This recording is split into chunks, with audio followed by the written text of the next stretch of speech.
Muy buenas tardes a todas las personas que nos están acompañando hoy.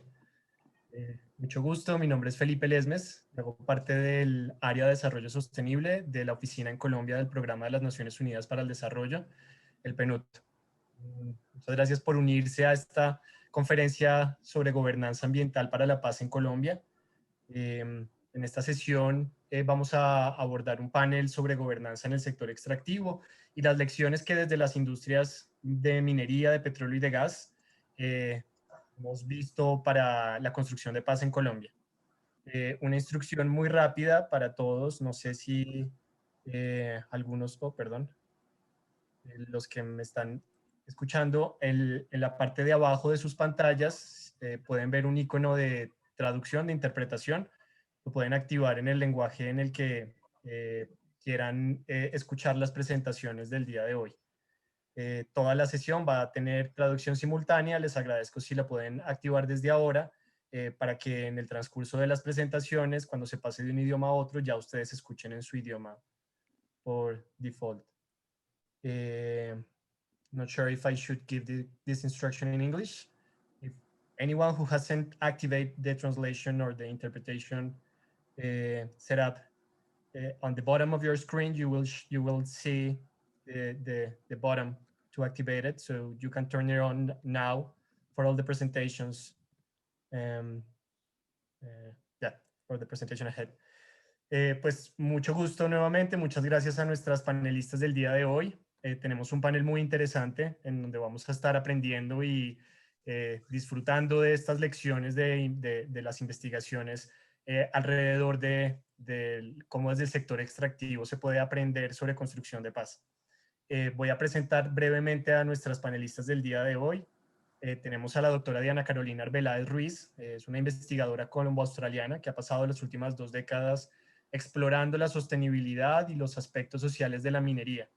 Ella se especializa en las dimensiones sociales de las actividades extractivas, en particular en comunidades indígenas y situaciones de conflicto armado post-conflicto.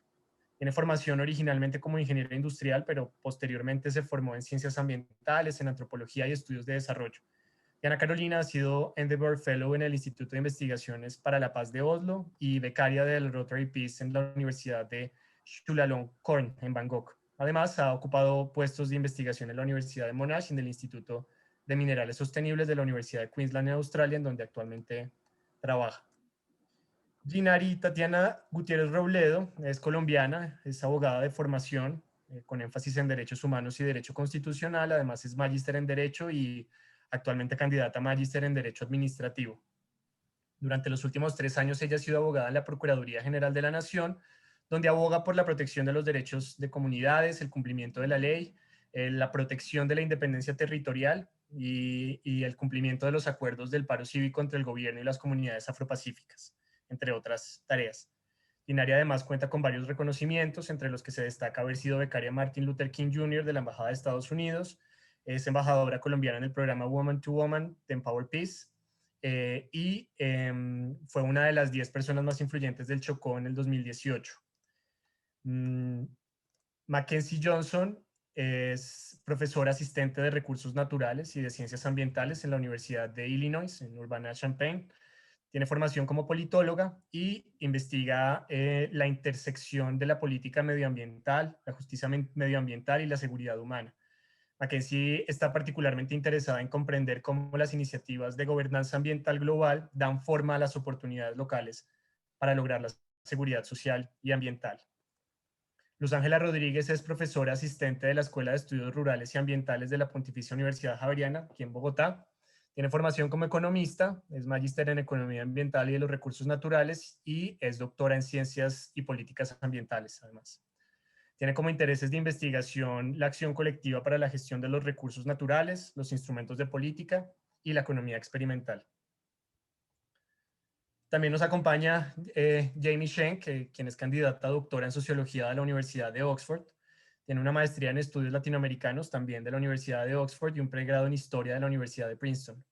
Su investigación doctoral actual se centra en los efectos persistentes del conflicto armado en la participación local y la movilización social, utilizando a Colombia como estudio de caso. Su investigación utiliza un enfoque de métodos mixtos basado en el trabajo de campo en Colombia y métodos estadísticos. Antes de sus estudios de doctorado, Jamie trabajó en Washington en la política estadounidense hacia América Latina y en el sector privado en una firma consultora de recursos naturales en el Reino Unido. Entonces, nuestro panel de lujo, les agradezco mucho a las personas que se están uniendo. Les recuerdo que hoy vamos a hablar sobre gobernanza, sobre la gobernanza en el sector extractivo y lecciones desde la industria minera. Quiero abordar un poco de contexto antes de darle la palabra a nuestras panelistas. La idea de abordar el tema del sector extractivo y su potencial dentro de la construcción de paz, pues surge de la importancia de este sector en la economía colombiana. Para 2019, antes de la crisis sanitaria que generó la pandemia, las exportaciones de petróleo, de carbón y oro representaban más del 57% de todas las exportaciones del país.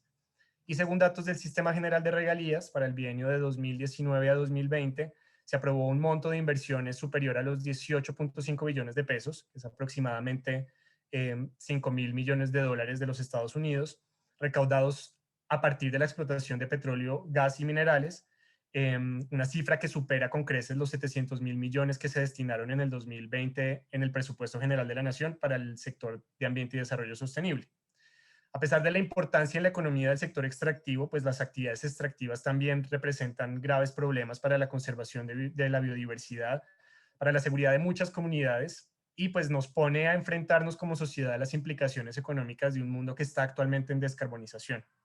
Ustedes recuerdan, a los que se pudieron conectar esta mañana, conversábamos, entre otras cosas, sobre los impactos de las actividades extractivas, particularmente de cómo la minería criminal y atentados contra la infraestructura petrolera tenían una gran incidencia sobre la deforestación, la contaminación de fuentes hídricas y la proliferación de conflictos socioambientales relacionados, por ejemplo, con el asesinato de líderes ambientales.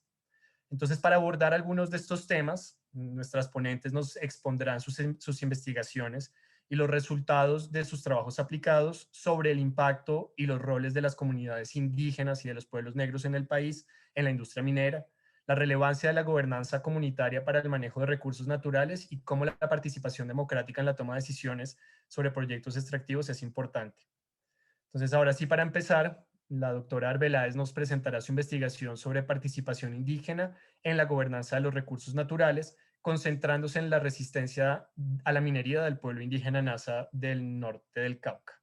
Entonces, Diana Carolina, ¿puedes compartir tu pantalla?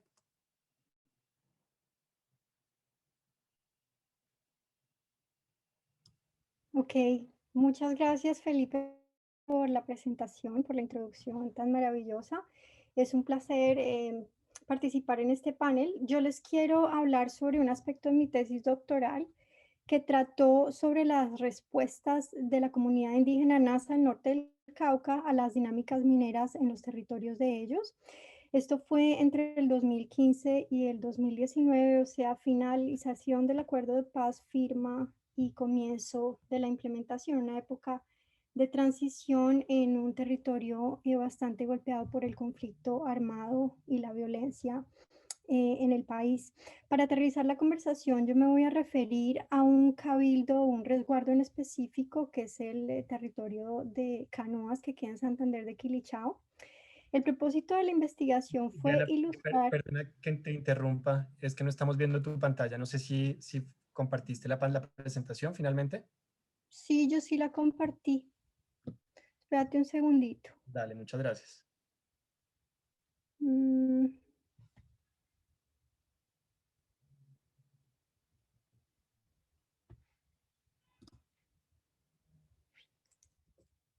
qué raro, porque antes sí había funcionado. Voy a volver a Zoom. Ahí ya Ahora sí. empezamos a verla. Sí, Bueno, qué pena, qué pena. tranquila. Gracias. Bueno, entonces les decía, ¿ahí lo están viendo? La estamos viendo desde el PowerPoint. No sé si la pusiste en modo presentación. Ya, ahora sí. Ya, perfecto. Gracias. Gracias porque yo no me había enterado y habría seguido hasta el final sin diapositivas. Bueno, el propósito de esta investigación fue explorar y pues ilustrar los papeles activos que juegan las comunidades locales en la gobernanza de los recursos naturales en ambientes de posconflicto, Pues porque en general se les pinta a las comunidades como actores pasivos y actores a ser gobernados como desde afuera por los diferentes instituciones que trabajan en la construcción de paz, cuando por el contrario lo que yo vi es que las comunidades son muy activas cuando otros actores tienden a estar más ausentes en estas áreas de conflicto. Bueno, para los que no están en Colombia o no conocen Colombia, aquí está Colombia y lo rojo es el departamento del Cauca y aquí esta parte del norte que estoy señalando con el mouse, no sé si ven el mouse, pero el norte es la región en la que yo estuve trabajando. ¿M? Yo trabajé durante 9 meses en el trabajo de campo allá en la región, haciendo entrevistas, haciendo observación participativa y me concentré en dos ámbitos territoriales y organizacionales, la Asociación de Cabildos Indígenas del Norte del Cauca, ASIN, que tiene varios cabildos asociados, y el Cabildo Indígena, el Resguardo Indígena de Canoas en Santander de Quilichao. Estoy profundamente agradecida con las dos organizaciones porque habría sido imposible hacer el trabajo sin toda la colaboración y la orientación que ellos me brindaron. Aquí, esta parte de acá es la parte norte del departamento del Cauca. Lo negro son límites municipales, ¿verdad? Y todos estos parchecitos de colores son los diferentes resguardos que están afiliados con la Asociación de Cabildos del Norte del Cauca. Entonces, un resguardo es un territorio indígena autónomo y el cabildo es el gobierno de ese territorio indígena. Canoas está aquí en magenta en el centro, tiene como un pedacito acá y otro pedacito magenta aquí en el norte. Son como, algunos pedazos son como islitas, que en Santander de Quilichao. Así, en la época que yo estuve trabajando con ellos, tenía 17 cabildos afiliados, pues en total 17 resguardos con sus cabildos y otros 3 cabildos que eran urbanos o no tenían territorio, y había más de 200.000 personas NASA en esos territorios. Y Canoas era un resguardo con más de 9.300 personas, con bastante actividad agrícola, producción agrícola y un problema muy serio de escasez de tierra eh, por el crecimiento poblacional. Las familias tenían que hacer como fila para poder obtener tierra. Bueno, entonces en general, entre los cabildos de Asín, las respuestas son bastante diversas, pero sí se pueden encontrar, las respuestas a la minería son bastante diversas, pero sí se pueden encontrar unas tendencias, y yo resalto unas 5 o 6. Lo primero es que para las respuestas ellos se marcan en los principios morales del movimiento indígena del Cauca, que son la unidad, la tierra como recurso económico, como la madre tierra y como el territorio para existir, existir, conmemorar la memoria, la cultura y la autonomía, que es el gobierno de los NASA por los NASA de acuerdo con prioridades establecidas por ellos. Además, hay todo un marco legal que está hecho por mandatos indígenas. Las más altas autoridades son los resguardos, los cabildos, los mandatos de ellos, pero luego también hay otras organizaciones que hacen mandatos como el CRIC y la SIN, que a nivel de los resguardos se toma como lineamientos, como para orientar las cosas, pero la mayor autoridad es el cabildo. Además de lo legal, hay unos diseños institucionales. Ellos tienen la Autoridad Territorial Económica Ambiental, que está a cargo del cabildo, que realiza funciones ambientales, y hay unos grupos de gestores en el tema económico ambiental en cada uno de los resguardos. También está el control territorial como una respuesta, que es la Guardia Indígena, muy conocida en Colombia por sus labores de protección de la vida y el territorio. Es una red de voluntarios que trabaja en esto. Y además hay toda una serie de actividades de creación de conocimiento y de compartir ideas, hacer diálogo, hacer incidencia, educación ambiental, que también se utilizan. Entonces, esto se observa en los diferentes resguardos o cabildos de diferentes formas. Hay algunos resguardos que tienen, por ejemplo, su propia mina de oro y la opera el cabildo. Hay otros en donde han cerrado las minas como de mármol o de oro porque no les funcionó, y hay muchos resguardos en donde está prohibido que se haga minería. Entonces yo voy a hablar de Canoas, que es un resguardo en donde está prohibida la minería. Y lo que quiero buscar hacer con esto es mostrar cómo se expresan esas respuestas en el territorio y qué implican esas respuestas para la construcción de paz. Esta foto es un pedazo de un mural que hay en Canoas que hizo un grupo de jóvenes que trabaja el tema del agua. Entonces, en Canoas, una imagen habla más que mil palabras. La visión de la minería es muy así como la pinta este mural. Ellos han visto una historia de combates en torno a la minería, en la que un grupo armado protege la minería y otro trata de desalojarla, asesinatos y muertes misteriosas en las familias involucradas en la minería, violencia familiar dentro de esas familias también, y entre grupos de mineros. Por ejemplo, en el 2017, mientras yo estaba allá, un muchacho de Canoas fue asesinado en el resguardo de Monchique por una disputa entre los mineros de los dos resguardos, que ambos resguardos prohibían la minería en esta época.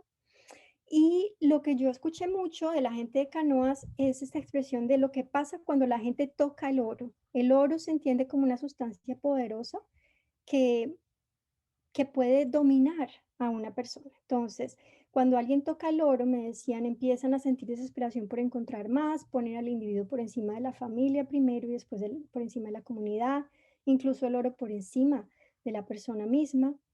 Entonces, como el oro tiene tanto poder, en esta comunidad se entiende como una sustancia que solo se debe manipular, que solo la debe tocar una persona experta ritual con mucho poder, porque si no genera deterioro y desarmonía dentro de la comunidad.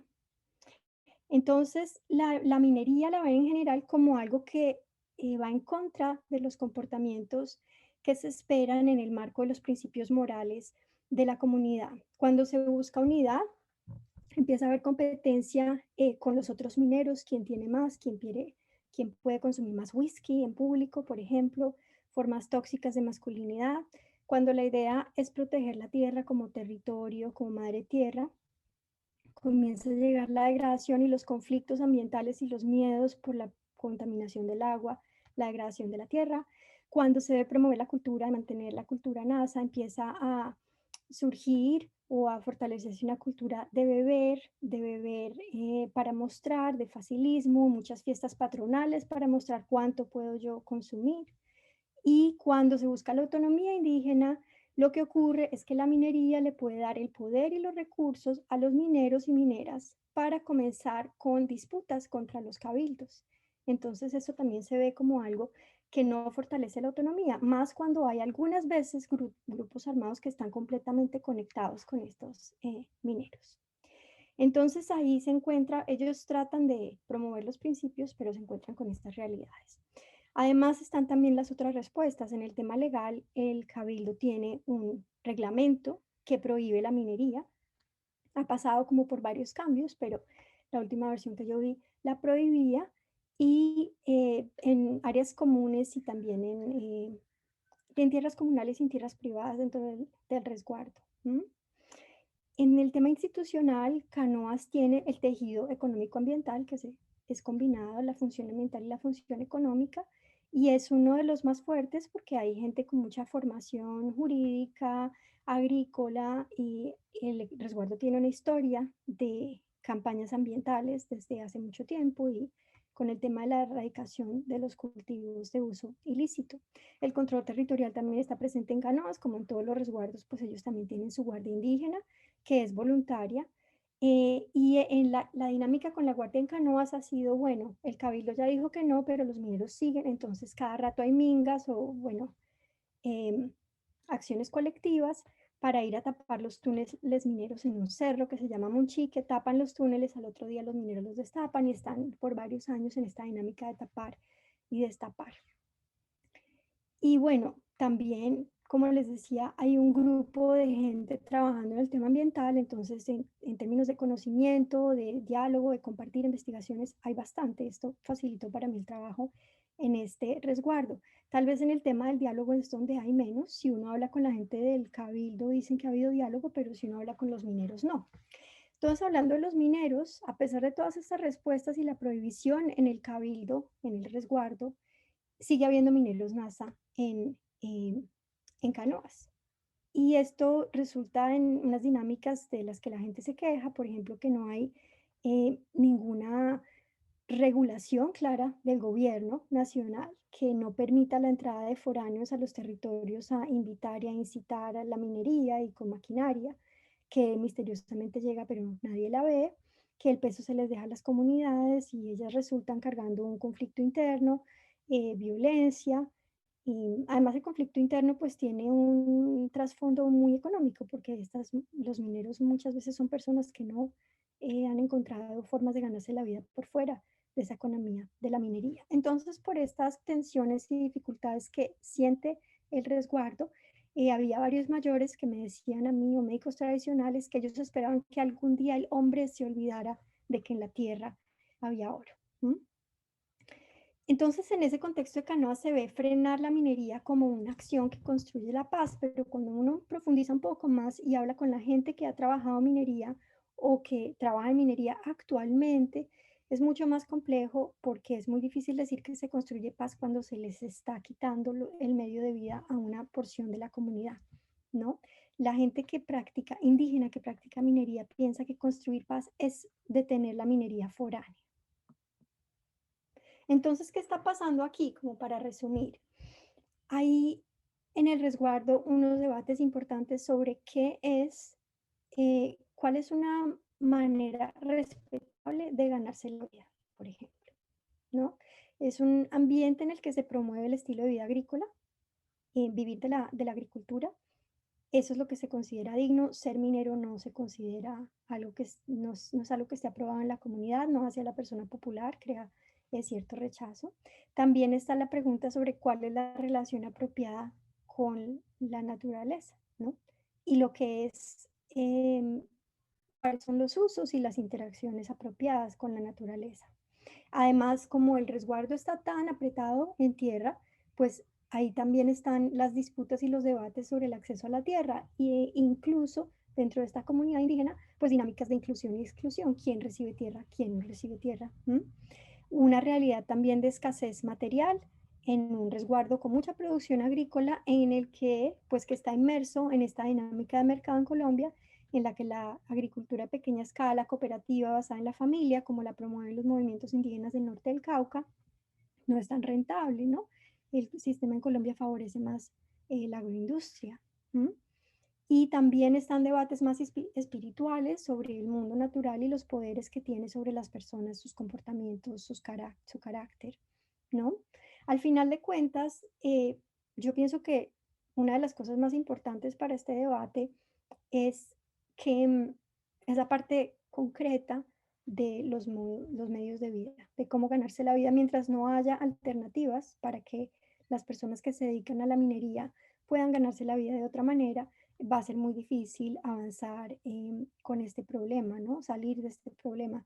Y ahí hay un gran reto porque una vez las personas pueden acceder a esa independencia y los niveles de ingreso que pueden llegar a alcanzar, eh, es difícil pensar en qué alternativas puedan ser suficientemente, no sé, tentadoras, un buen reemplazo para esto. Entonces, esto nos ayuda a pensar en qué es exactamente construir la paz en estos entornos de conflicto en torno a actividades económicas. Y bueno, resalta la necesidad de que en estos territorios se siga haciendo diálogo, pero sobre todo pasando tiempo en entender la posición de los demás en suficiente detalle. En este resguardo no ha habido censo minero, no ha habido un estudio sobre los mineros. Han tratado de hacerlos, pero es un tema tan polarizante que todavía no se ha logrado hacer esa investigación, ¿no? Pero es una cosa urgente para que pueda haber diálogos más informados entre la parte del resguardo que hace minería y la parte del resguardo que no quiere hacer minería. Entonces, esto es como mi análisis muy breve sobre lo que está pasando en Canoas. En otros resguardos sería una realidad completamente diferente. Por ejemplo, en Delicias, ellos tienen su propia mina de oro y la ven como una manera de resistir la minería foránea y una manera de construir paz, ¿no? Entonces, el tema de Canoas es solamente un ejemplo. Muchas gracias por haber escuchado esta intervención breve y bueno, espero sus preguntas. Muchísimas gracias, Diana. Muy interesante. Les recuerdo a los participantes que si tienen alguna pregunta o comentario que quieran compartir eh, en el espacio de chat pueden compartirlo con nosotros. Al final de las presentaciones vamos a tener un espacio para conversar y responder algunas preguntas y pues compartir ideas entre nosotros. Nuevamente muchas gracias Diana. A continuación, Ginari Gutiérrez nos hará una presentación donde abordará qué significa la legalidad y el Estado de Derecho ambiental para las comunidades negras del Pacífico colombiano y cómo la ley enfrenta la dicotomía de proteger tanto el ambiente como a las comunidades cuando sus derechos entran en conflicto, como es el caso de la minería. Entonces, Ginari, ¿estás por ahí? Claro que sí. Bienvenida. Muchas gracias. Un segundo, vamos a compartir la pantalla.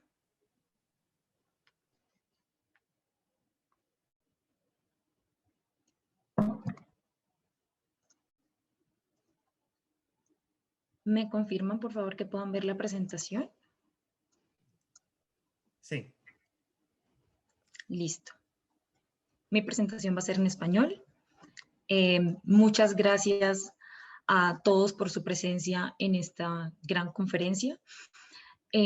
Como ya lo dijo Felipe, yo quiero que nos enfoquemos en estos 15 minutos a mirar cuáles han sido realmente las implicaciones de equiparar muchas veces la minería tradicional con minería ilegal en relación con las comunidades negras, en específico las comunidades negras del Pacífico colombiano, y cómo fenómenos como este afectan gravemente la construcción de paz en el territorio y no nos permiten lograr lo que este evento nos lleva a dialogar, una gobernanza ambiental para lograr realmente una paz en Colombia. Quiero que empecemos esta reflexión con una frase de Mario Calderón, donde él nos dice que la paz es nacional cuando es como una idea, pero cuando la queremos proponer como una solución, la paz es regional. ¿Por qué? No es un secreto que en nuestro acuerdo de paz uno de los principales ítems fue el tema agrario. ¿Por qué? Porque la pelea por la tierra fue la que generó todos estos 50 años de conflicto en Colombia. Y no es sino en la tierra donde vamos a encontrar finalmente la consecución de la paz estable y duradera para todos los colombianos. Nosotros tenemos que tener claro que cuando hablamos de tierra, hablamos de comunidades negras y hablamos de comunidades indígenas. Y tenemos que sacarnos esa idea errónea de que son contradictorias. Entonces, muchas de las preguntas que nos invita a reflexionar la organización de este evento es cómo pueden los regímenes jurídicos proteger al ambiente y a las comunidades. Corriendo el riesgo de ser simplista, yo diría que la solución es dejar de considerar a las comunidades étnicas como contradictores del desarrollo y dejar de pensar que las comunidades negras indígenas son enemigas del medio ambiente y de la economía. Tanto es eso un error que las comunidades indígenas, por ejemplo, algunos referidos como ellos como aborígenes, son el 5% de la población mundial. Pero a pesar de que son ese 5% con aproximadamente 370 millones de pueblos en el mundo, cuidan de aproximadamente el 80% de la biodiversidad del planeta. Esto no es una casualidad.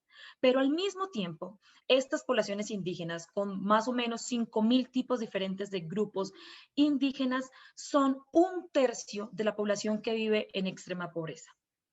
Todos estos indicadores para hacer frente a la realidad que viven nuestros pueblos.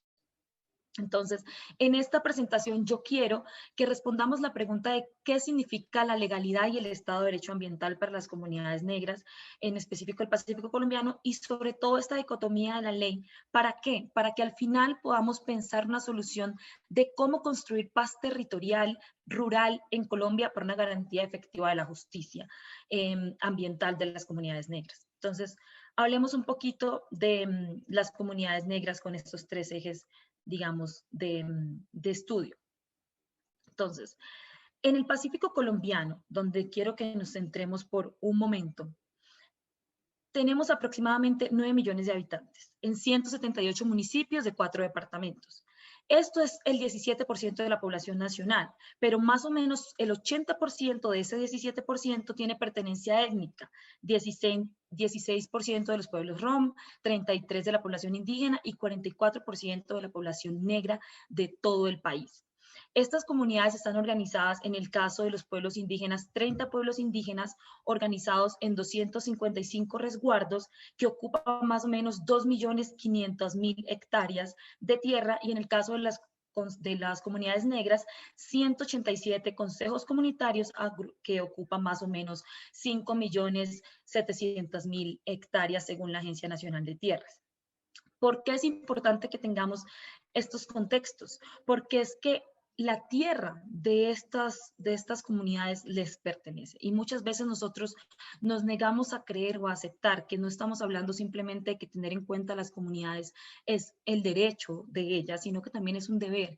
Pero además estamos hablando de regulaciones que muchas veces afectan directamente las tierras que son propiedad de las comunidades étnicas, y es ahí donde salta mayor relevancia de que tengamos este tipo de discusiones como la que nos invita este evento el día de hoy. Pero completemos un poquito más el cuadro, y es que las mediciones de pobreza que nos da el índice de necesidades insatisfechas muestran que el Chocó, uno de los departamentos que ocupa mayor territorio en el Pacífico, tiene niveles críticos de 79.2% de necesidades insatisfechas. Luego lo siguen Cauca y Nariño con 46 y 43%, y el promedio nacional es de 27%. Sigue siendo un promedio alto, esperemos que como país logremos bajar estos niveles, pero es exponencial, el doble o el triple, la media nacional a que encontramos en nuestros pueblos del Pacífico. Y más o menos el 80% de la población del Pacífico entra dentro de estos población con estos índices de necesidades satisfechas. Lo que agrava un poco más el problema, el conflicto armado. En el Pacífico se registran cifras de desplazamiento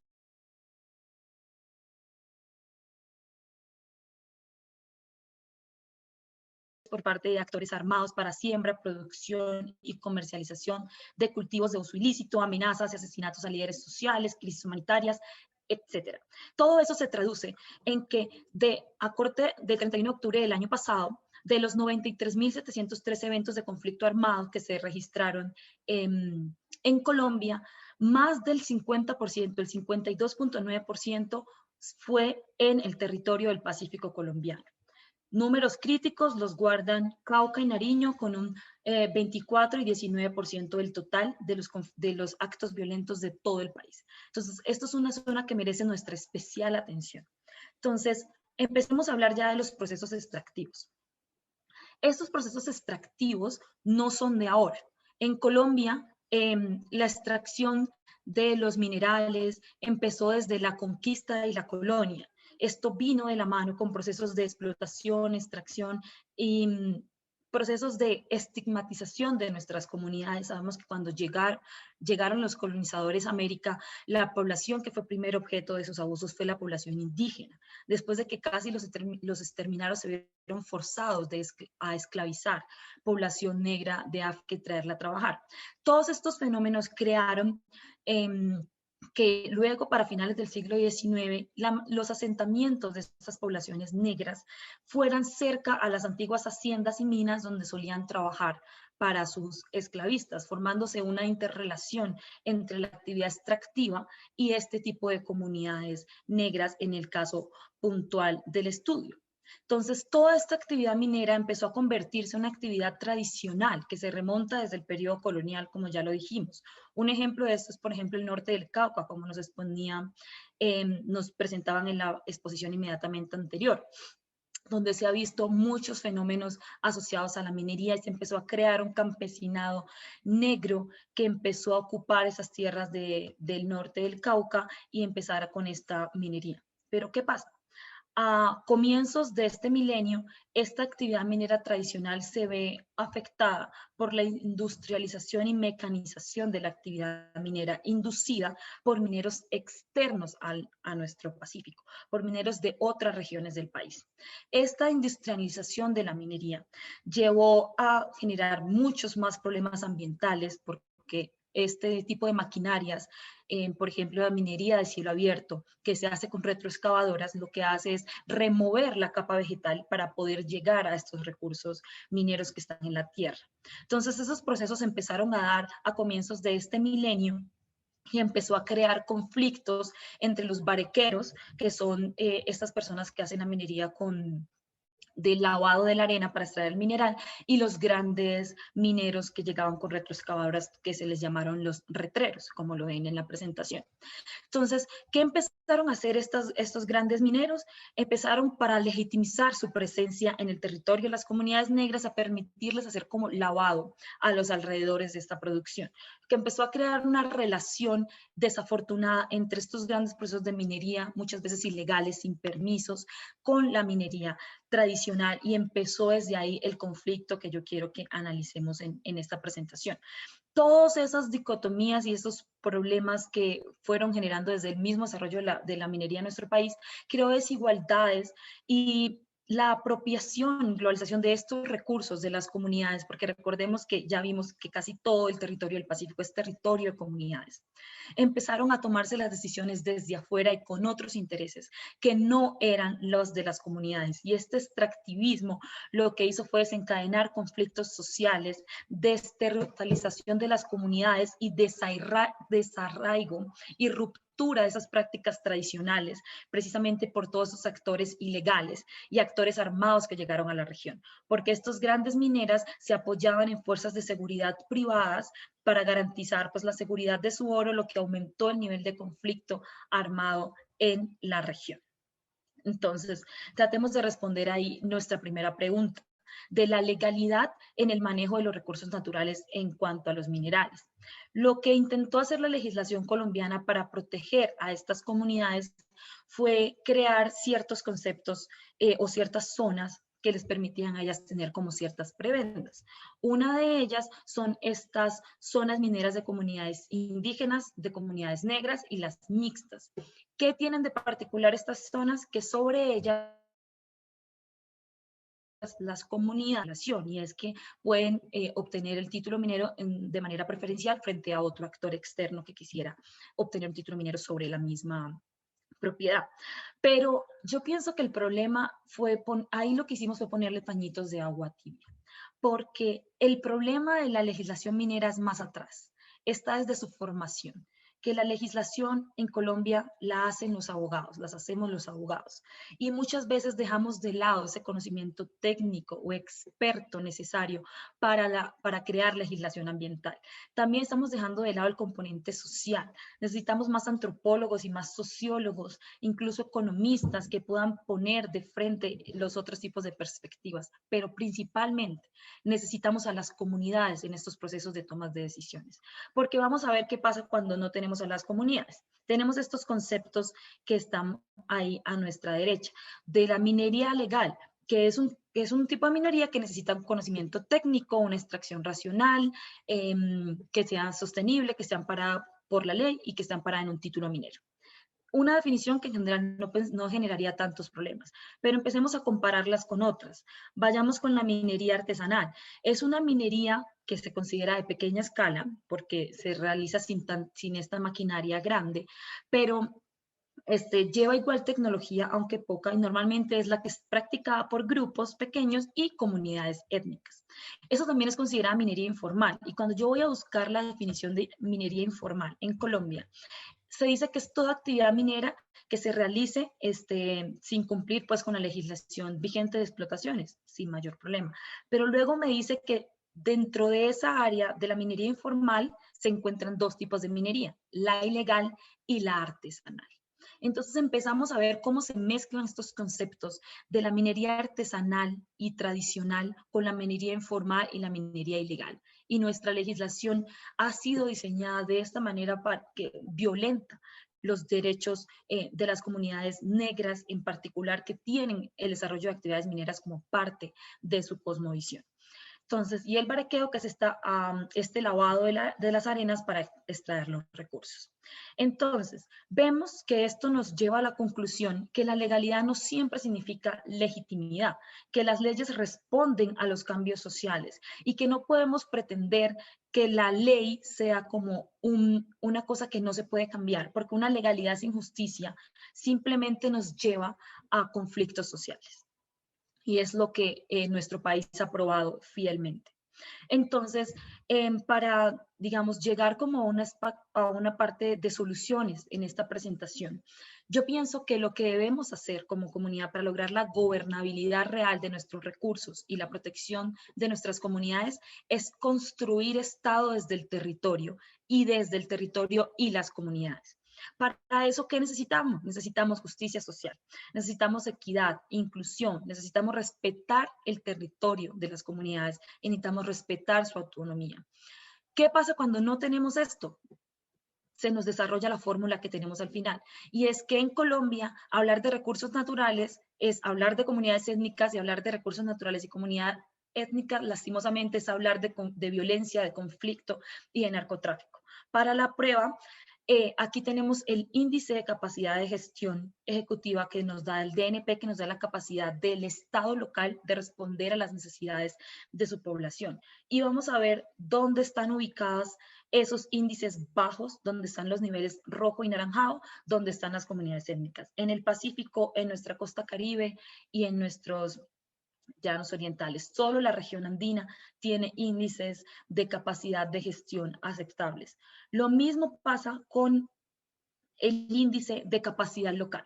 El mapa, si se fijan, no cambia mucho, porque las zonas siguen siendo las mismas zonas apartadas y olvidadas por el Estado, como lo ha desarrollado ampliamente de justicia. Entonces, yo quisiera que concluyéramos esta disertación con varias ideas. Y la primera es que la gobernanza ambiental y la legalidad en el manejo de los recursos naturales solo se pueden convertir en una herramienta de paz solamente el día que entendamos que las comunidades son las que viven en el territorio y son las que deben tener parte, voz y voto en la toma de decisiones. Además, la paz requiere que la legislación ambiental haga varias cosas. Primero, queremos que armonice la minería artesanal y de pequeña escala con una perspectiva étnica, que enfrente los conceptos de despojo ambiental, que realmente ponga la lupa en el verdadero daño ambiental de la minería a gran escala y deje de perseguir a los mineros tradicionales como mineros ilegales. Asimismo, la paz requiere que el sistema de equidad, el sistema general de regalías mejore. Para eso necesitamos que la sostenibilidad ambiental siga siendo una prioridad de los derechos humanos, pero que además las ganancias que dejan este tipo de extracciones se equiparen al daño ambiental que las comunidades soportan. Tercero, se necesita un reconocimiento no solamente de los derechos de las comunidades, sino de sus demandas. Entender que los pueblos indígenas y afrodescendientes tienen estos derechos al territorio, a la propiedad del suelo, sobre su suelo y sobre sus recursos naturales. Para finalizar, creo que debemos tener claro que se necesita una inclusión, no solo de estas comunidades, sino de otras perspectivas. Tenemos que incluir el componente ambiental y el componente étnico como sujetos políticos. ¿A qué me refiero? Debemos tomar estas posturas dentro de la toma de decisiones de poder y empezar a entender que nuestros recursos naturales son vitales y los necesitamos para la puesta de vida y crecer como sociedad. Y simplemente termino con la frase de nuestra premio Nobel Francia Márquez, y es que la paz implica autonomía, respeto por la diferencia y por los saberes ancestrales. Muchísimas gracias. Muchas gracias, Ginari. Para las personas que se han conectado recientemente, estamos en este panel conversando sobre lecciones de gobernanza extractiva para la construcción de paz en Colombia. Y pueden escribir sus preguntas, comentarios en el chat de Zoom. A continuación, tenemos una presentación de las profesoras Mackenzie Johnson y Luz Ángela Rodríguez. Ellas van a hacer una presentación en la que van a abordar el rol de la titulación colectiva de tierras en la minería artesanal y de pequeña escala, justamente en el Pacífico colombiano, para tratar de comprender cómo la organización colectiva impacta la minería informal y evaluar cómo este tipo de minería encaja en un marco de construcción de paz ambiental. Entonces, Luz Ángela y Mackenzie tienen la palabra. Thank you so much. We will be proceeding in Spanglish. Nosotros vamos a presentar en inglés y en español y lo vamos a hacer rápidamente. Entonces vamos a ver cómo funciona. Voy a empezar con la presentación en cuanto a la construcción de paz en el Pacífico colombiano. Entonces vamos a presentar quiénes somos como investigadoras y voy a dar las generalidades conceptuales de la investigación y luego Luz va a mirar el estudio de caso y luego vamos a pasar a las conclusiones. Quiero aclarar que la mayoría de mi investigación ha sido en el contexto africano. Van a ver muchas fotos que muestran a Colombia, a Ghana, Sierra Leona. Con la generalidad conceptual es que he hecho mucho de mi trabajo. Entonces, con Luz hemos estado en este documento para enmarcar el trabajo que ella ha estado haciendo en la construcción de paz. Entonces, Luz tiene mucha historia de trabajo en Sudamérica, especialmente en Colombia, desde la perspectiva de economía, y yo soy una persona que ha trabajado mucho en África Occidental y en otros contextos. Bueno, sabemos generalmente de todo el trabajo, especialmente de la minería a pequeña escala y artesanal, que hay diferentes aspectos de los portafolios de medios de vida diversificados. Son diferentes actividades que las comunidades tienen para poder generar seguridad humana. Y también sabemos que en todos estos contextos diversos tienen diferentes reglas complejas para regular el acceso a recursos minerales y a la distribución de los beneficios. Especialmente desde 2008 hemos visto los esfuerzos para reducir el impacto medioambiental y social de la minería artesanal y de pequeña escala cuando entramos a este sector, especialmente después de 2008. Y esto realmente ha producido un énfasis en la formalización a través de la regulación estatal, el control de todas estas actividades que las dos conferencistas anteriores mencionaron. Estamos viendo este proceso de tenencia formal, el cual prioriza al Estado como tiene la autoridad sobre la extracción mineral, incluso en estas áreas que Luz nos va a comentar que van a tener los derechos sobre la tierra, las comunidades. Entonces hemos podido aprender acerca de esto y sabemos que la formalización en muchos contextos alrededor del mundo nos lleva a la inseguridad de los medios de vida y al conflicto.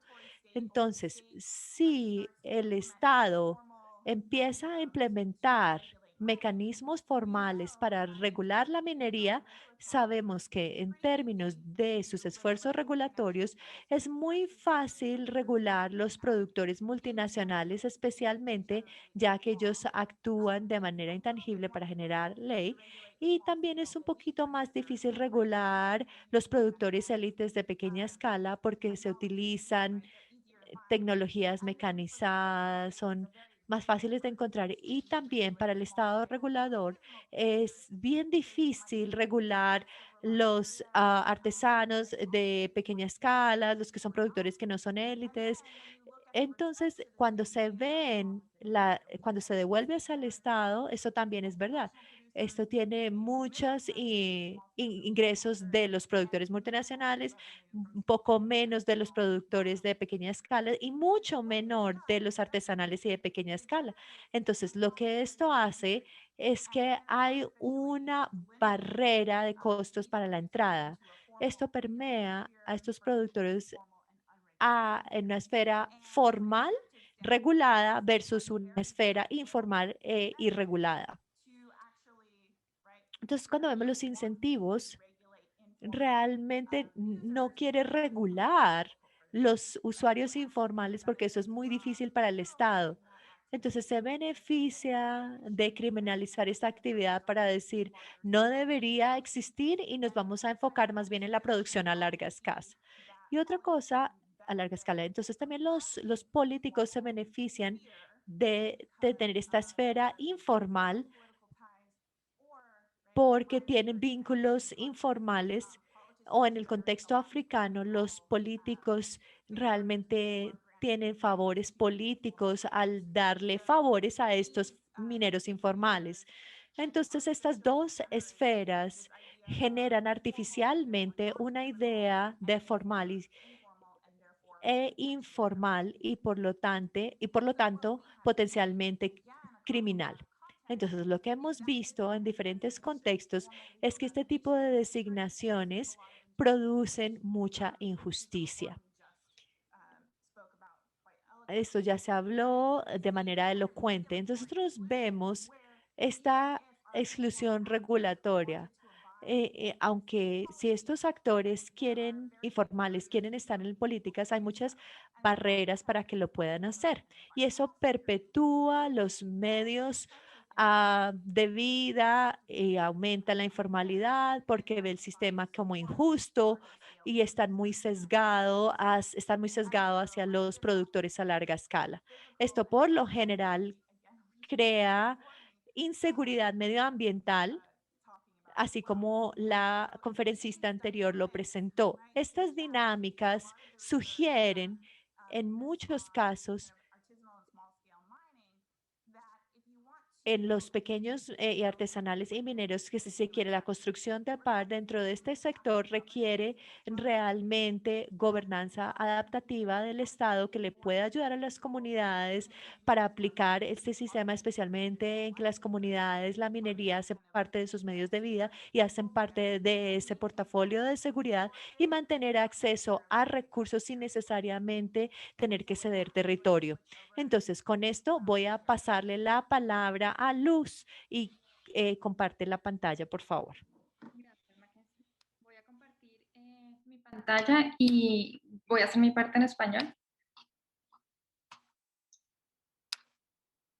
Entonces, bueno, para continuar, quisiera mencionar que Mackenzie y yo hicimos el doctorado juntas haciendo el doctorado, pues con distintos marcos de aproximación, terminamos llegando a situaciones similares y por eso ahora estamos uniendo esfuerzos en este trabajo conjunto. Yo estudié también estos procesos mineros en el Pacífico colombiano, en particular en 3 casos en Buenaventura, y ahí, digamos, ese es el trabajo que venimos realizando, y a partir de esos casos, entonces, pues, uniendo estos marcos conceptuales con estos resultados, tratando de llegar a conclusiones sobre cómo estas instituciones comunitarias para la gobernanza del oro pueden aportar a la construcción de paz. Y como van a ver, pues ahí voy a tocar distintos elementos que trataron Diana y Ginari en sus presentaciones también.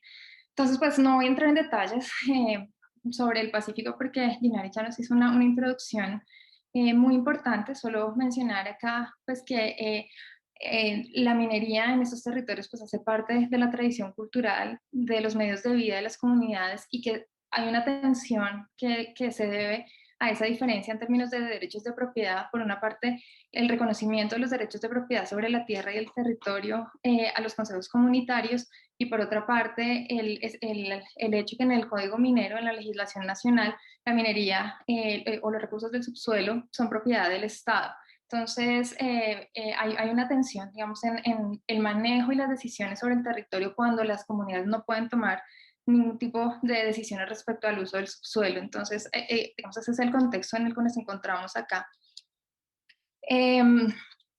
A pesar de esa situación, muy buena parte del oro que se produce en Colombia viene del Pacífico.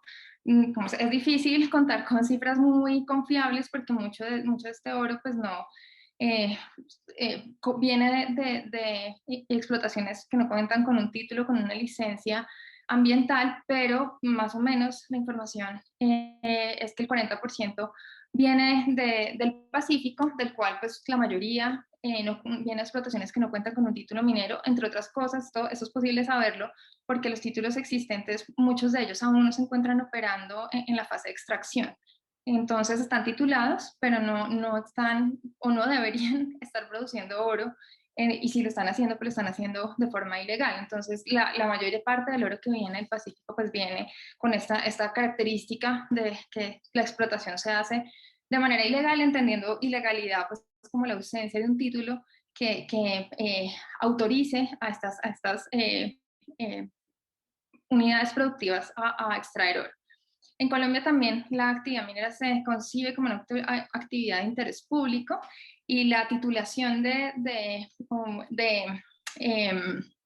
Las concesiones mineras se realizan a partir del principio del primero en el tiempo, primero en el derecho. Muy pocas zonas están excluidas de minerías, básicamente solo las áreas protegidas, pero ni los consejos comunitarios de comunidades negras, ni los resguardos indígenas están excluidos de esta actividad. Como Ginelli lo mencionó, pues existen algunos elementos que en la legislación para proteger los derechos de las comunidades negras. El tema de la zona minera especial de comunidades negras que les otorga el derecho de prelación, está pues el derecho a la consulta previa, pero no hay ningún mecanismo formal que permita efectivamente vetar la minería de oro, vetar la inclusión o el ingreso de estos mineros externos legales o ilegales, por lo menos no de manera formal. De hecho, vamos a ver en los casos que algunas comunidades han logrado construir mecanismos basados en la acción colectiva para frenar este ingreso, pero no tienen mecanismos reconocidos por la ley para poder lograr este objetivo. Entonces, como les mencionaba, nosotras trabajamos en 3 estudios de caso en el Pacífico colombiano, 3 consejos comunitarios en la zona rural de Buenaventura. Estos consejos pues difieren en distintas dimensiones, pero pues en particular, bueno, como lo ven más o menos en el mapa del centro urbano del municipio, pero en particular nos interesaba las diferencias que habían en ellos en términos de su capacidad de construir reglas y de hacerlas cumplir al interior de los consejos comunitarios para lograr regular estas actividades mineras, pues que de entrada, como lo mencionábamos, bajo los preceptos legales son informales o son ilegales. O sea, hay una tensión en los conceptos que creo que Ginari nos ilustró también. Nos encontramos con 3 casos que difieren en términos de la acción colectiva. Entonces, el caso 1 es el que encontramos, digamos, con menores niveles de organización o menor capacidad para poder influir en estas actividades externas. El caso 2 podríamos decir que es un caso intermedio, y el caso 3 es un caso muy exitoso de acción colectiva, no solo en lo que tiene que ver con la gobernanza del oro, sino en muchas otras dimensiones, unos procesos organizativos. Me lo mencionó Diana también, por ejemplo, en el caso de los indígenas para el control de los cultivos de uso ilícito. En este caso también se han dado unos procesos colectivos de movilización para el control de cultivos de uso ilícito muy potentes, digamos, muy exitosos. Nosotros, pues, para hacer esto, utilizamos múltiples métodos: entrevistas semiestructuradas a líderes de estos consejos comunitarios, grupos focales, encuestas a un número importante de habitantes, 840 habitantes, la mayoría, el 80% de ellos mineros, y estamos en proceso de hacer un análisis sistemático de prensa para complementar esa información que salió del trabajo de campo con pues, lo que nos encontramos mediante estos medios. Y digamos, estos son la síntesis de nuestros resultados hasta ahora. Como les decía, pues nosotros organizamos los casos a partir de ese gradiente de acción colectiva para analizar distintas dimensiones de gobernanza. Entonces, y pues de acuerdo a esos procesos que se dieron en cada uno de los casos. Entonces les voy a describir, digamos, a grandes rasgos a partir de esas dimensiones de gobernanza, qué diferencias nos encontramos en estos casos y que nos permiten, digamos, pensar en algunas posibles articulaciones y el papel que podrían cumplir estas instituciones locales de gobernanza en la gobernanza del oro, dada, entre otras cosas, la incapacidad del Estado para poder, no sé si será incapacidad o falta de interés para poder regular la minería hecha por actores externos que describieron pues, en las presentaciones anteriores. Entonces, en el caso 1, que es el caso con menores niveles de organización y de efectividad en términos de sus reglas locales, lo que nos encontramos es pues, la presencia tanto de mineros locales como de mineros externos, foráneos, como lo denominaban en las presentaciones anteriores, que entran, digamos, al territorio. Estos mineros externos son principalmente mineros mecanizados, usan retroexcavadoras, dragas para hacer minería. Los mineros locales son principalmente artesanales, hacen uso de alguna maquinaria, pero pues no en la escala como lo hacen los mineros externos. Pero para que estos mineros externos puedan entrar, la mayoría de las veces llegan a acuerdos con los propietarios, con los dueños de los predios. Si bien, digamos, formalmente la propiedad es colectiva, al interior de los consejos comunitarios hay arreglos para dividir en parcelas, digamos, para las familias la tierra. Entonces, estos externos pues tienen que acordar de alguna manera con estas personas pues el uso de la tierra. ¿Hasta qué punto este acuerdo es realmente voluntario o está mediado por factores de violencia? Eso depende. Digamos, en este primer caso nos encontramos con cercanía entre estos mineros externos y actores armados, o sea, que complica, por supuesto, estos procesos en un país como Colombia. Pero de todos modos, la la inclusión o permitir a estos actores extraer oro, pues incluye en el acuerdo un pago a los dueños de la tierra, una división del oro que ellos encuentran y adicionalmente tienen que permitir a los mineros artesanales o a los barriqueros extraer oro de esos huecos que a través pues, con la maquinaria se hace para extraer el oro. Entonces implica, digamos, algún tipo de acuerdo. Ellos están en proceso de lograr la declaratoria de zona minera especial de comunidades negras, pero mencionan que ya hay un título otorgado a un tercer actor. El Consejo Comunitario define reglas y las monitorea. Mencionan que el cumplimiento de esas reglas es alto a nivel de los mineros locales, pero es muy difícil, tiene una capacidad de control muy baja sobre los mineros externos. Las reglas que definen pues tienen que ver principalmente con su unificación y con la prohibición del mercurio. Y la relación con el Estado, pues lo que ellos mencionan es que el Estado fue completamente indiferente de lo que venía ocurriendo allí, a pesar de que en algún momento ellos mencionaban la presencia de hasta 200 retroexcavadoras, digamos, a la vista de todo el mundo, hasta que hubo un derrumbe, que incluso pues, algunas personas murieron en ese derrumbe y ahí pues fue un escándalo, salió en la prensa y entonces el Estado por fin apareció para expulsar estos mineros externos y destruir la maquinaria. Digamos, esa ha sido la relación que han tenido, a pesar de que los líderes del Consejo mencionan que ellos estuvieron reportando la presencia de manera reiterativa, la presencia de estos mineros externos ante las autoridades y nunca recibieron ningún tipo de respuesta. En el segundo caso, que es este nivel intermedio de acción colectiva, ellos, en este caso lo que vemos, por ejemplo, es una presencia más fuerte, más activa, más efectiva del Consejo Comunitario como figura, como figura administrativa.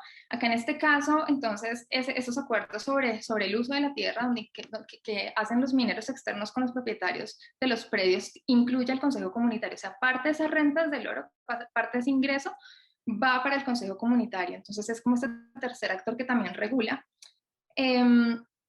Igual que en el anterior, pues la minería de oro, los externos la hacen mecanizada, los locales artesanal, pero los locales como Consejo Comunitario también hacen extracción de otro tipo de materiales, principalmente materiales de construcción, y lo hacen de manera colectiva. Colectivamente compran la maquinaria y los ingresos de esa actividad los usan para actividades del Consejo, o sea, para proveer bienes públicos a la comunidad.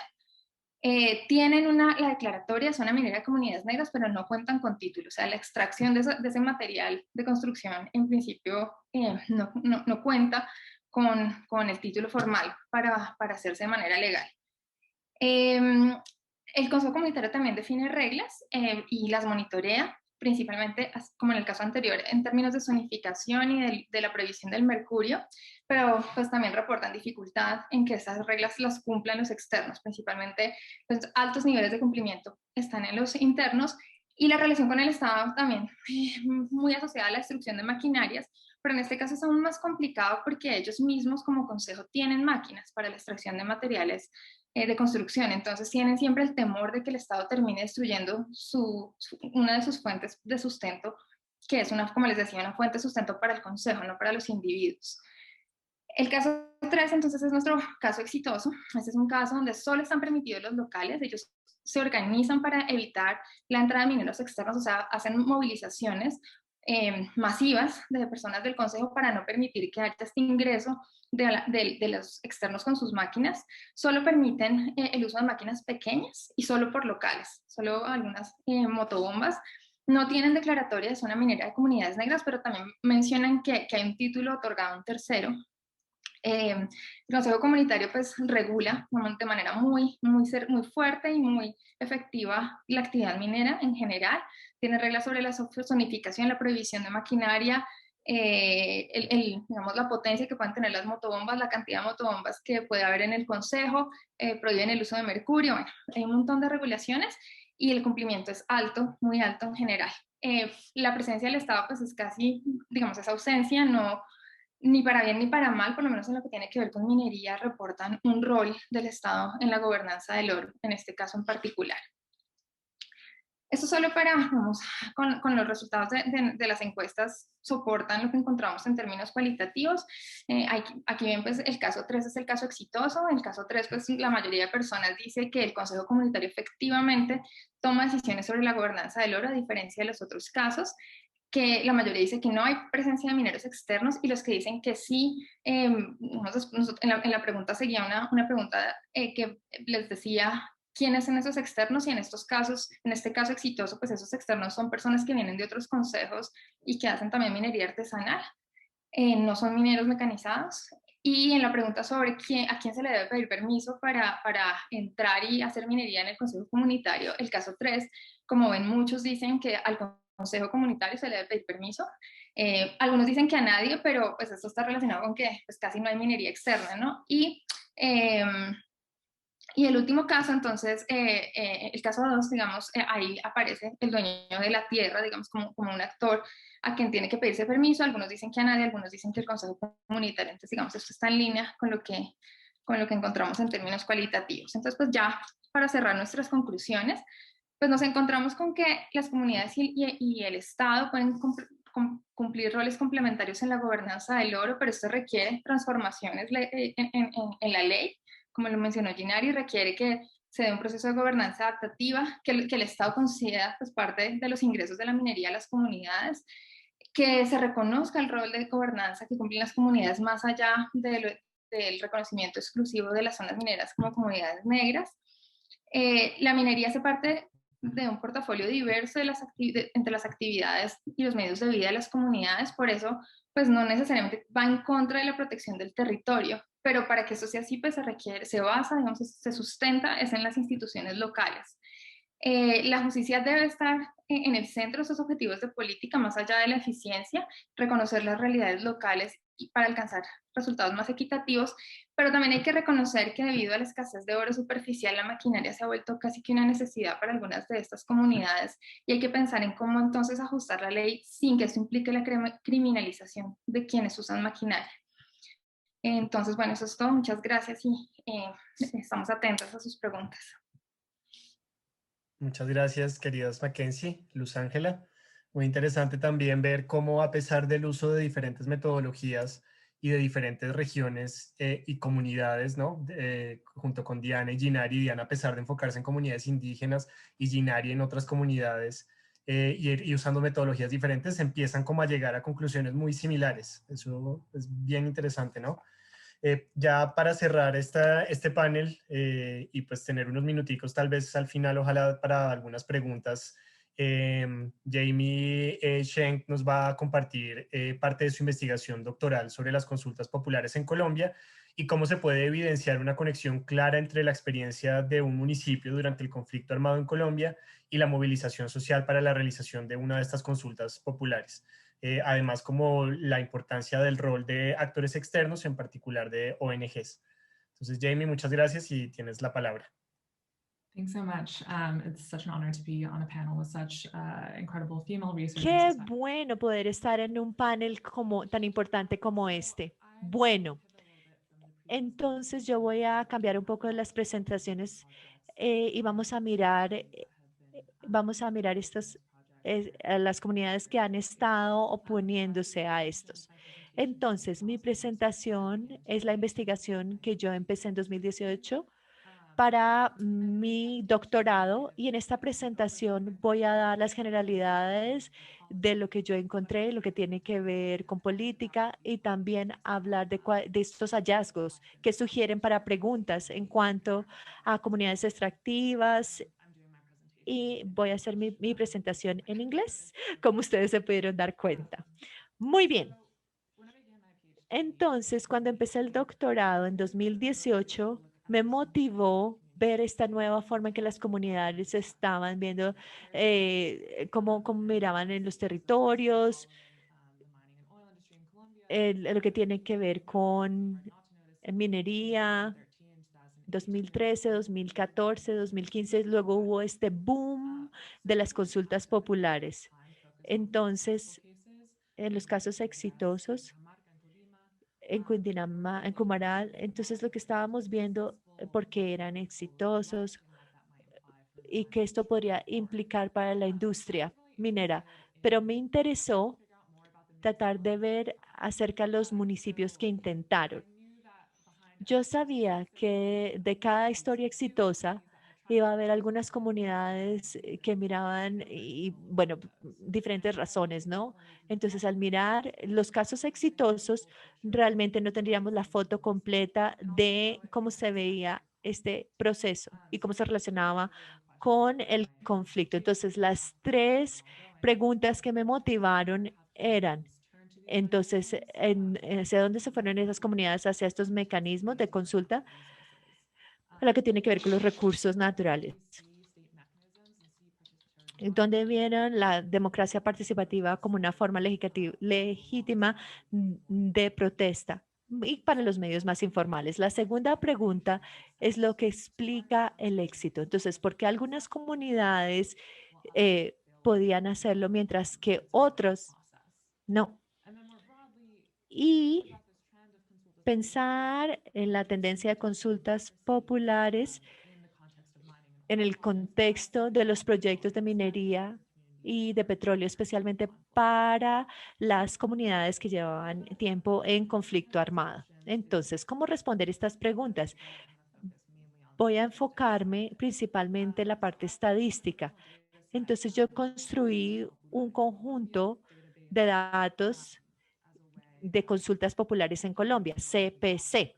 Entonces, vamos a mirar las que fueron casos exitosos y menos exitosos. Se identificaron los casos de movilización de los informes de los medios, mire El Tiempo, El Espectador, Semana y otros como el Diario del Huila, más regionales del Tolima, de Casanare, etcétera. Entonces, de esta revisión encontré 102 intentos que se hicieron. Podemos hablar en la sección de preguntas acerca de esto. 102 casos totales. Entonces, 10 sí pudieron tener la consulta. 22 casi que sí, el alcalde los convocó, pero no se llevaron a cabo. Entonces, podemos tener unas conclusiones. Entonces, como ven en la gráfica, la mayoría de estas organizaciones empezaron después de 2015 y entonces esto nos demuestra la importancia de las oportunidades. 2015 hubo una nueva ley que tiene que ver como los líderes locales. Entonces, la consulta popular la convoca en los diferentes niveles como por ejemplo el alcalde, pero estaba en oposición en cuanto a la consulta de 2015 hacia adelante. Los líderes podían buscar las firmas y el proceso entraba al registro nacional. En cambio de tener aprobación por parte del alcalde. Entonces, este es un punto de cambio en el que hubo empoderamiento de la comunidad. Lo que es importante es la distribución de los casos en Colombia. En el mapa de la izquierda nos damos cuenta dónde estuvieron todas estas movilizaciones, los principales municipios en los que estuvieron. Y lo que importa darse cuenta es que hubo estos 102 casos, estaban en 95 municipios en 14 distintos departamentos. Entonces, ¿por qué la división de qué tan lejos viajaron las consultas como un mecanismo que las comunidades podrían estar interesadas en encontrar? Pero la concentración, los casos de concentración también pienso que reflejan cómo la industria, la minería se han desarrollado en la última década. Entonces, Antioquia y Casanare tienen los números más altos de casos. Y 17 y 15, y esto realmente refleja la involucración de los nuevos títulos en Antioquia especialmente y una expansión también de petróleo y gas en Casanare y con todo lo que tiene que ver con antifracking. En este podemos darnos cuenta las características de la movilización. Entonces, en la etapa del proyecto objetivo y la parte extractiva, la meta. Entonces, nos damos cuenta de las diferentes partes o la pregunta que están formulando en la consulta. Entonces, aquí nos podemos dar cuenta que 88% de estas movilizaciones son proyectos que están en la fase de exploración y la gran mayoría van a la parte de hidrocarburos.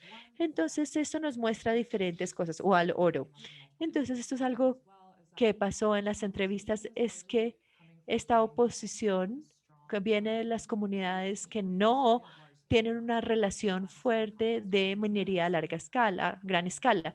Entonces hemos visto mucha minería. Estos no están familiarizados de cómo se experimenta con los tipos de gran escala, especialmente con la minería de aire abierto. Entonces, como un conductor futuro de desarrollo. Y del hecho de que estos proyectos se concentran en hidrocarburos y carbón es muy importante porque también pienso que estos son los dos sectores muy cruciales porque petróleo y oro son futuros. El gobierno nacional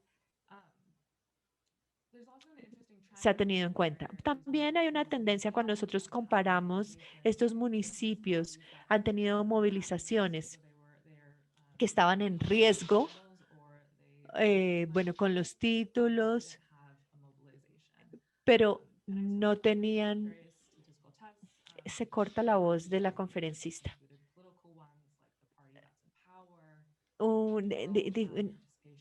La parte que está empoderada, la participación, los indicadores socioeconómicos, y ninguno de estos fueron significativos. Entonces, no hay mucha diferencia entre estas, la consulta, y estos en las que no está. Pero sí hay una variable que fue significativa, que tiene que ver con conflicto. Entonces, nos damos cuenta que en la parte de izquierda, en la que no hubo consultas, y la gran diferencia es que los que tenían mejores experiencias con violencia cometida por las FARC. Entonces, vemos, por ejemplo, homicidios, secuestros y la confrontación entre el Estado y los grupos armados. Entonces, aquí vemos que las diferencias significativas, si nosotros incluimos controles como la presencia de coca o proyectos de minería ilegal que muy probablemente va a llevar a violencia. Entonces, esta experiencia como conflicto tiene un efecto en movilización. Entonces, tengo diferentes hipótesis de por qué. No voy a entrar acá, pero yo pienso que lo que realmente ilustra es que no podemos ignorar el legado del conflicto armado, incluso si miramos procesos que realmente no están relacionados. Y yo pienso que esto es importante para este contexto y también pienso que esto es importante para las empresas que tengan en cuenta a medida que ellos entran a estas áreas en las que están llevando a cabo con las comunidades, y esto pueda que tenga una barrera o las comunidades reaccionen, incluso si hay esta experiencia en el conflicto que, bueno, sucedió hace algún tiempo. Entonces, se han visto esta pregunta de dónde dónde las comunidades en las consultas. Entonces, lo que estamos tratando de mirar es una variación. Aquí, porque algunas han sido exitosas, realmente se han movilizado. Y para poder responder esta pregunta, tomé la base de datos que se había construido y codifiqué de acuerdo al éxito. Entonces, la forma en que el tener la consulta popular para cualquier acción, pero específicamente lo que tiene que ver con minería, también hay diferentes etapas o aprobaciones a las que hay que pasar. Entonces, primero tiene que hacer aprobación a nivel local y luego a nivel del tribunal departamental y luego subnacional. Y son diferentes etapas que permiten codificar los casos de qué tan a punto pudieron avanzar en el proceso.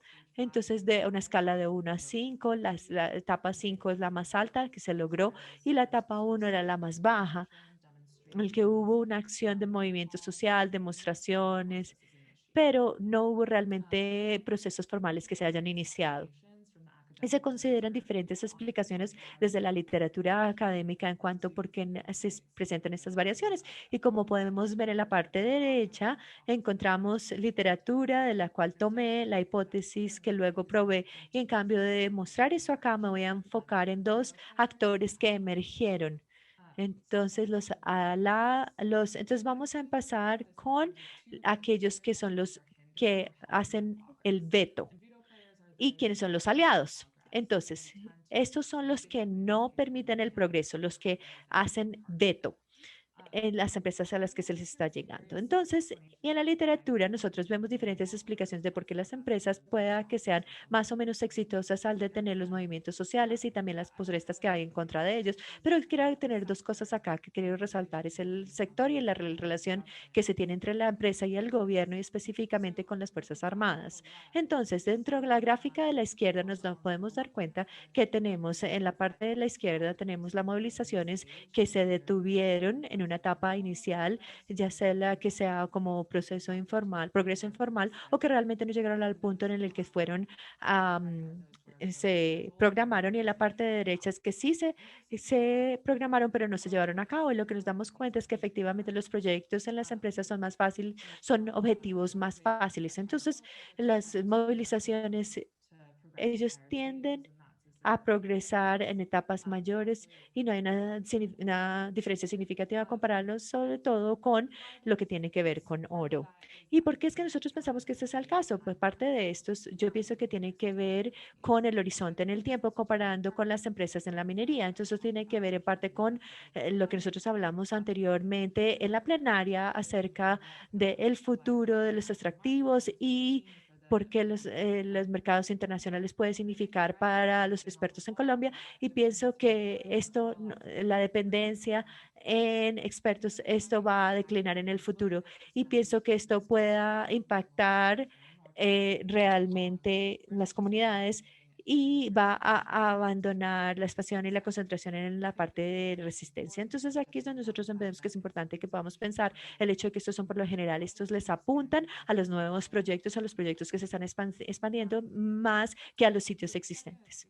Entonces, en el segundo aspecto que nosotros podemos ver el poder de veto que queremos explorar es esta relación que hay el gobierno y las Fuerzas Armadas. Entonces, aquí es donde las empresas están básicamente estos acuerdos formales que hay entre los diferentes sectores de las Fuerzas Armadas o el gobierno y muchas empresas, o es que especialmente para protección, pero también tenemos eh, restos del conflicto que se publicó cuando lo publicaron una base de datos. Entonces nosotros nos damos cuenta que aquí los convenios y estos municipios, las organizaciones son menos probabilidades de tener unas etapas mayores. Entonces yo pienso que esto es muy importante cuando nosotros pensamos en la conexión que hay entre la minería y la paz y esto, cómo esta conferencia se enfoca realmente en darle a las Fuerzas Armadas la historia de realmente reprimir las protestas sociales y no es realmente sorprendente que estos movimientos sean menos, ah, nos damos cuenta que esta tendencia disminuye la capacidad de las comunidades para realmente a participar activamente en la democracia. El segundo jugador, o segunda parte que quiero mencionar, son las alianzas, los aliados que se puede tener con ONGs o con expertos, quienes pueden ayudarlos en cuanto a capacitación o ayuda jurídica con los recursos a medida que ellos tratan de organizar sus comunidades para una consulta. Y lo que fue muy significativo en esta parte que a mí me gustaría resaltar es que ninguna de estas alianzas o significativas por sí mismas, sino que juntas realmente son muy fuerzas significativas. Entonces es en cuanto al número y la calidad de las alianzas que las comunidades pueden formar. Como podemos darnos cuenta en esta gráfica, ninguna de estos grupos individuales son significativos por sí solos, pero cuando se empiezan a añadir unos con los otros, nosotros nos damos cuenta que sí se convierten en significativos y en esta parte nos podemos dar cuenta que esta es la etapa en la que finalizan las movilizaciones y lo que va a suceder es que se va a poder tener una alianza que refleja la intensidad de las alianzas. Y yo pienso que lo importante de eso es que esto cambia el enfoque de esta comunidad donde están ubicadas estas movilizaciones a devolverse a Bogotá, a de dónde es que están ubicados los expertos. Y yo pienso que estos mediadores también no los ven o ni siquiera cuando hablamos acerca de conflictos en la comunidad, pero muy probablemente juegan un papel importante. Entonces, este es como uno de los principales. Entonces, quiero concluir hablando de, bueno, ¿y ahora qué? Entonces es una pregunta que yo estaba en Colombia, porque entonces la ventana de oportunidad para las consultas ya se cerró. 2018, la Corte Constitucional dijo que las comunidades no pueden utilizar la consulta popular para la minería, pero yo quiero concluir diciendo que esta forma de la consulta sí fue poderosa y sigue siendo para lo que ya se logró y cómo puede tener la gobernanza hacia el futuro. Entonces, primero que todo, a mí me gustaría decir que las consultas son una demostración poderosa que incluso se pueden organizar versus a actores poderosos. Entonces, incluso con el apoyo del gobierno. Entonces, yo pienso que de esta forma, a menos, bueno, a pesar de que, bueno, se pudo tener éxito y se organizaron, entonces hay resiliencia. Segundo, aunque solo algunos tuvieron el voto, yo pienso que el impacto en la minería y la industria no fue mucho mayor. Y en este hallazgo proviene más bien de la parte de política, este trabajo que llevé a cabo más allá de las estadísticas, pero pienso que hay realmente una diferencia en cómo las empresas de minería hablan acerca de prepararse antes y después de 2015, especialmente para reflejar lo que tienen los equipos de relaciones con la comunidad. Hay un como antes y después de 2015 y hay una preferencia para las consultas. Y lo que esto quiere ver es el reconocimiento de cómo las comunidades que también pueden trabajar para ir en contra de esto cuando no las quieren. Y esto significa para las comunidades. Finalmente, lo que hemos aprendido de las consultas puede informar cuáles son la oportunidad. Entonces, 2018, la Corte Constitucional dice que el Congreso tiene que diseñar una nueva participación para poder abordar esta brecha que las comunidades están tratando de cerrar con la consulta. Entonces, pienso que esto presenta progreso en 2018, pero hubo falta para aprobación, pero lo que a las comunidades, lo que quieren. Entonces, las comunidades quieren una forma de comunicar sus preferencias y poder tener conversaciones directas y especialmente campesinos que no tienen el derecho. Entonces, es muy frustrante cuando el hecho que todos los temas de las consultas trajeron no fueron abordados legalmente.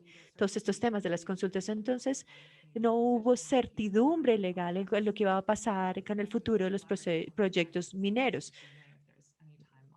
Entonces, si hay preguntas, si hay tiempo para las preguntas, pienso que esta es una oportunidad para los aliados, las ONGs, para que realmente puedan abordar la participación. Y tal vez una forma optimista, pero pienso que esto podría, si eso es algo que ambos quieren, puede ser como un parte para diálogo y también para que los académicos puedan participar y que realmente el gobierno puedan aprobar esta ley y ver qué es lo que sale. Entonces, aquí me detengo y muchísimas gracias a todos por haber participado. Gracias. Muchas gracias, Jamie.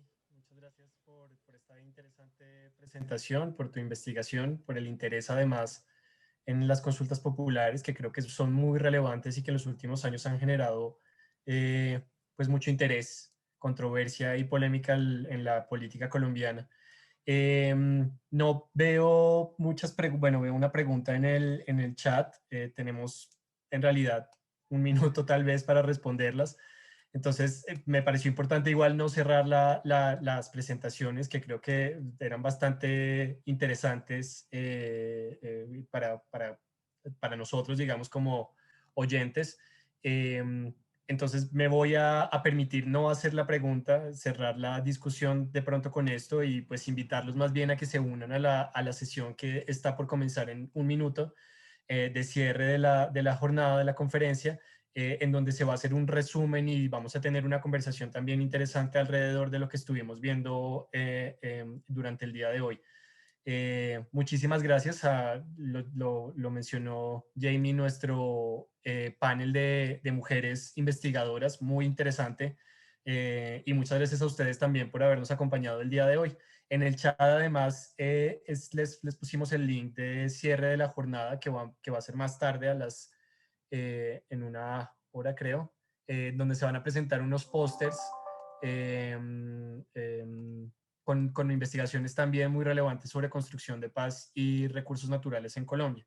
Y en este momento entonces los invito a que pasen a la otra sala. Todos ustedes espero tengan sus links personales en donde va a ser la jornada de cierre de la conferencia. Muchísimas gracias a todos, a todas y nos vemos pronto. Gracias.